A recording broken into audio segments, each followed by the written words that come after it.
Lige nu står jeg på Campus Haslev, som er en gammel håndværkerskole, og det bærer bygningen rigtig meget præg af. For eksempel herovre har vi en håndværkerskulptur, og det er der rigtig mange steder på skolen. Skolen er oprindeligt bygget af Indre Mission, som det også bærer rigtig meget præg af, hvilket modstår måske lidt hinanden håndværker og Indre Mission. Men kom med, så kan I se. For eksempel er der en masse Guds ordsprog rundt omkring. Der er store søjler, som viser, at det er noget af Guds hus. Heroppe der har vi en tavle, som er endnu en udsmykningssten. Det er en prøvelsestavle.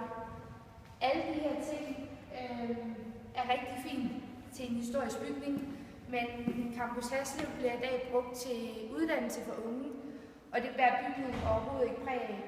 Og vi tror på, at det stopper de unges kreativitet. Så med nogle moderne faciliteter og en masse farver, tror vi, at det kunne blive et meget federe sted at være.